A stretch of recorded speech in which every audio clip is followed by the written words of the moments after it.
10 محرم کے دن جب امام حسین رضی اللہ تعالیٰ عنہ کا سر مبارک کربلا کے میدان میں جب سجدے کی حالت میں کاٹا گیا تو اچانک سے آسمان پر اندھیرا چھا گیا.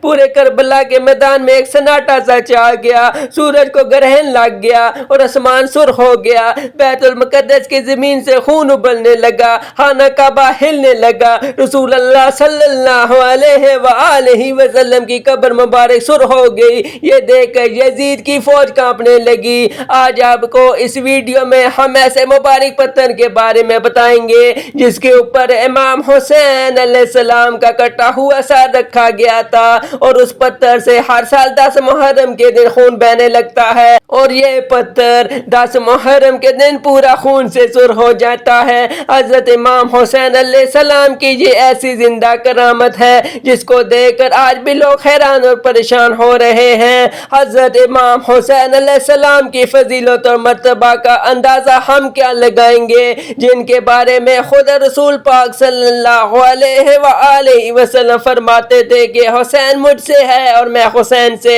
جس نے حسین سے محبت کی اس نے مجھ سے محبت کی. آپ صلی اللہ علیہ وآلہ وسلم نے فرمایا کہ حسن اور حسین میرے دنیا کے 2 پھول ہیں، مگر افسوس آپ کے اسی پھول کو 10 محرم کے دن یزید نے کربلا کے میدان میں نہایت ہی بے دردی اور ظلم و ستم کے ساتھ 3 دنوں تک بھوکا پیاسا رکھا اور شہید کر دیا.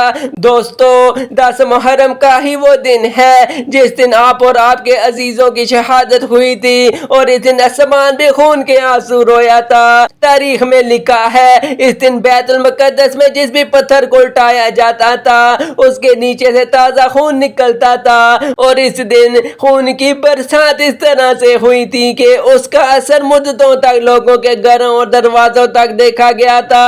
ہر چیز خون سے سنگ گئی تھی.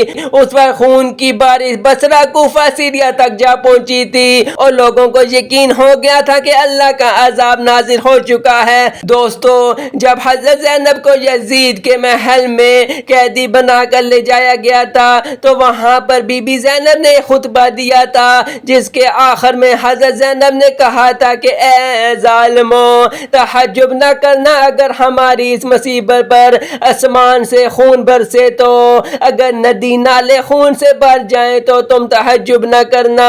جب حضرت امام حسین علیہ السلام کا سر مبارک نیزے پر آیا تو آپ کا کٹا ہوا سر اللہ پاک کی حمد و ثنا کرنے لگا، قرآن پاک کی تلاوت کرنے لگا. اس کے بعد ظالم یزیدی فوج آپ کے کٹے ہوئے سر کو نیزے پر بلند کر کے کوفہ اور شام کی طرف لے جاتی ہے کیونکہ یزید کا حکم تھا کہ سر حسین کو کاٹ کے میرے محل میں لایا جائے. دوستو شام کے شہر حلق میں ایک جگہ ہے جہاں پہ ایک راہب کی درخواست پر امام حسین علیہ السلام کا کٹا ہوا سر ایک رات کے لیے رکھا گیا تھا. وہاں پر ایک خانگاہ میں وہ جگہ ہے جہاں پر امام حسین کا سر مبارک رکھا گیا تھا. اس کے پاس میں ایک سنگ مرمر کا پتھر بھی لگا ہوا ہے جس پر انگریزی میں کچھ لکھا ہے جس کا ترجمہ یہ ہے کہ جب یزید کی فوج نے شہیدوں کے ساتھ نیزے پر رکھ کر امام حسین علیہ السلام کی بہن بیٹیوں کو قید کر کے کوفہ سے شام کی طرف جا رہی تھی تو اس حلم میں قیام کیا تھا. دوستو اس مقام پر اسلام سے پہلے خانگاہ تھی. اس خانگاہ کے راہب کو جب یہ معلوم ہوا کہ یہاں پہ ایک قافلہ رکا ہوا ہے انہوں نے رسول پاک صلی اللہ علیہ وآلہ وسلم کے خاندان کے زیادہ تر مردوں کو شہید کر دیا ہے اور جو زندہ بچے ہیں ان کو قیدی بنا کر اور ان کو یہ لوگ یزید کے محل میں لے کے جا رہے ہیں. تو یہ سن کر وہ راہب اس قافلے کے پاس پہنچا اور یزید فوج کو کچھ سونے اور پیسے دے کر امام حسین علیہ السلام کا کٹا ہوا سر مبارک ساتھ اپنی خانگاہ میں لے آیا اور امام حسین علیہ السلام کے سر مبارک کو ایک پتھر پر رکھ دیا.